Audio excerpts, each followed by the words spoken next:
A few weeks ago, it was Summer Game Fest, the Game Awards answer to E3 being canceled, and one of the many lovely announcements at that conference was the sight of a new Saw game, Saw Genesis. Now, here's most people's reaction to that. Oh, cool, a new Saw game. I remember they did those in like the 7th generation PS3 era. Oh, it's another asymmetrical multiplayer game. I don't want to play that. Because a horror franchise being given a new asymmetrical multiplayer title is nothing new. You've got everyone Dead by Daylight, but you got Friday the 13th, the game, Evil Dead, the game, Texas Chainsaw Massacre, the game. There's like a Predator version of it, uh, Killer Clowns from Mars, uh, Puppet Master. There's also the Halloween one coming up, which is marketing itself by having a single player, but that's going to be like 2 hours. It's going to be the tutorial for the main game. We all know this. These things show up, they were based off of like the first movie in their property, and then they get canceled. But in the disappointment of this being yet another asymmetrical multiplayer game, most average viewers missed a little detail that this game is set during World War One, which is never when the Saw franchise has taken place. In fact, this game is marketing itself as a century before Jigsaw. Why? What is this game gonna be? Before we get into what the game is itself, I should probably give you a little bit of a recap on the series as a whole. Saw was released in 2004 and is generally seen as starting a bit of a torture porn, mean spirited horror movie boom in the 2000s. Saw was the 2000s equivalent to Friday the 13th, with movie after movie being pumped out year after year, to the point the annual tagline was, "If it's Halloween, it must be Saw."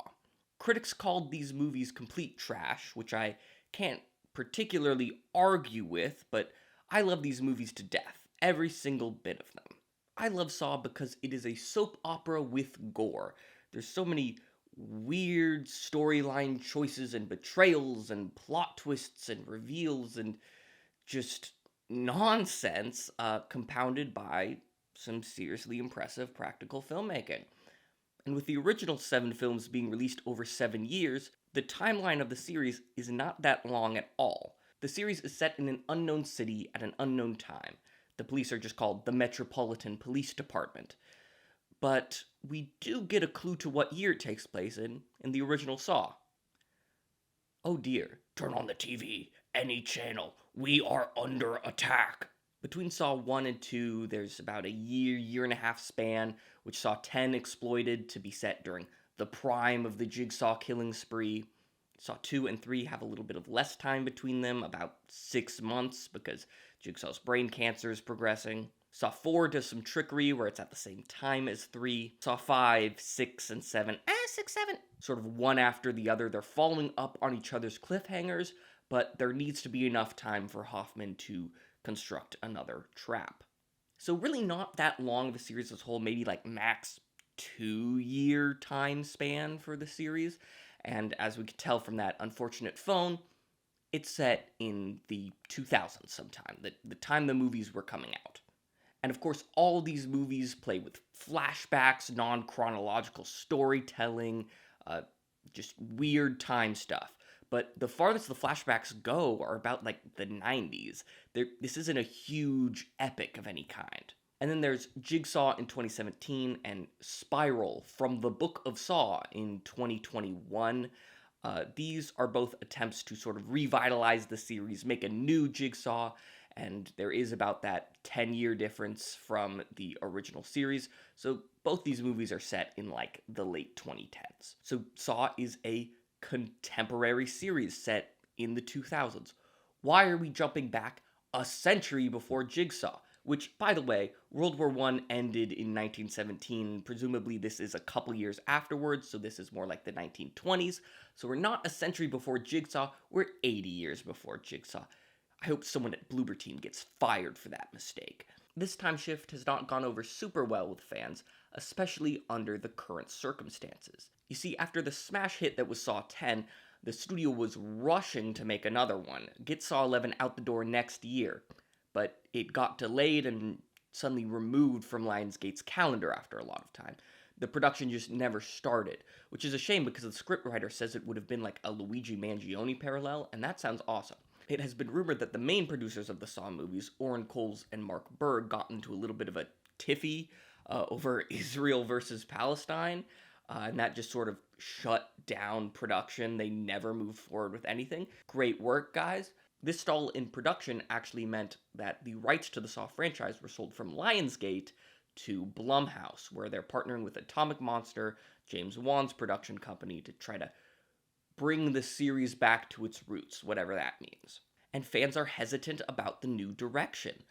One of the charms of the Saw franchise is its convoluted timeline. Despite other horror franchises, or any franchise of the Saw movies' length, doing remakes, reboots, alternate universes because we didn't like the last reboot, all of the movies in Saw are canon.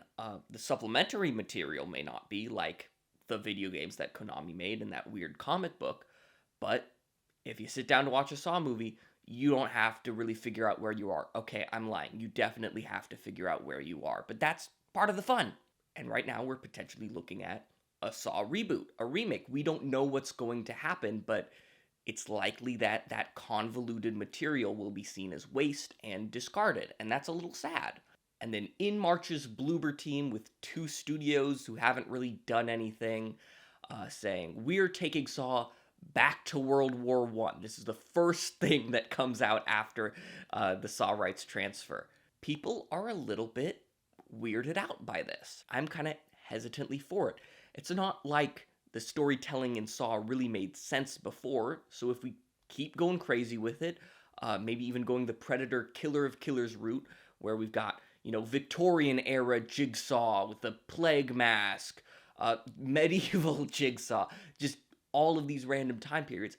I think one-off material like that wouldn't be amiss, especially because we are very close to losing the iconic Tobin Bell, who plays Jigsaw in basically everything, even the escape room. But I'm talking just generally about the fact that it is set in the 1920s. What else can we expect from this game? Tobin Bell does narrate in the announcement trailer, probably material that would be used in the booting up cutscene for the game. He says general stuff about, like, pain is good, I like it, but one of the most interesting things he says is, "Your book, Bound in Blood, inspires those who are worthy." Essentially saying, yeah, the Jigsaw in 1920s inspired me. This book might legitimately be the Book of Saw referenced in Spiral's stupid subtitle. It was trying to be like a Star Wars story, but maybe the Book of Saw is a real book signed by people who do Jigsaw stuff. But this Jigsaw is not called Jigsaw. He is called the Judge, and in fact there will be multiple judges facing multiple accused, the names of the victims, in so many seedy warehouses. The Steam page says that they are planning about 8 in total, so who knows if this is a network working together, maybe there's one figurehead and there are apprentices, but these people did work that inspired John Kramer many years later.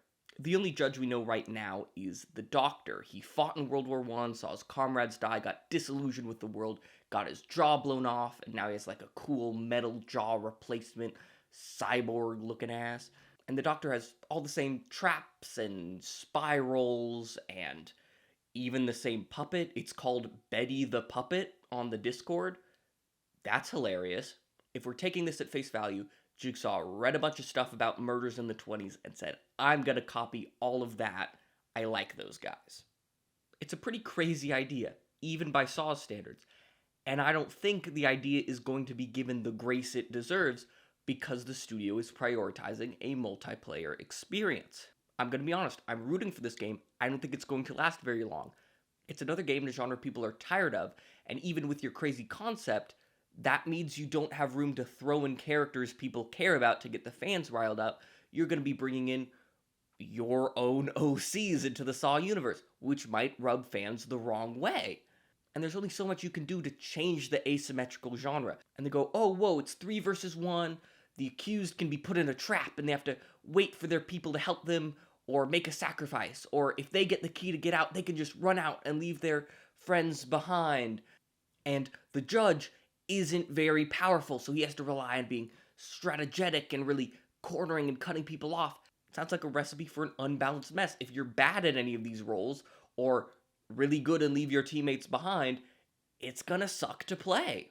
On top of all that, this is going to release in early access with less content in the buggiest state it can possibly be at full price. That is not going to get people's eyes on it. You're probably going to have less players when 1.0 comes out, if it even comes out. I'm especially worried about there only being 5 locations, because even if all this stuff is procedurally generated, it's gonna get really boring looking at the same maps over and over again. I was there for Season 0 of Marvel Rivals. I know that it gets boring if you don't have enough maps. It's bad enough that people who saw a demo at Games Fest, they did not get to play the demo.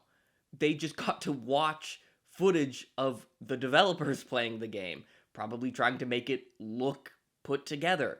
It's a shame, because I think this is a cool concept story-wise, and there probably will be some sort of cooperative Outlast Trials thing, maybe some single-player missions whipped together with recycled assets. But this kind of needed to be a different thing, and I don't really see this being a major success. I want to be proven wrong. I am rooting for this game so much. Please prove me wrong, Bloober Team. Please prove me wrong, Bloober Team and Anshar and the other one, studios. Make a really good game that oozes style, maybe even free to play, and you can like buy skins of characters from the movies. I think that might do more. I just don't want to see my favorite franchise get a cool game and then it's bad. Okay, that's really it. That's the end of the video. Bye.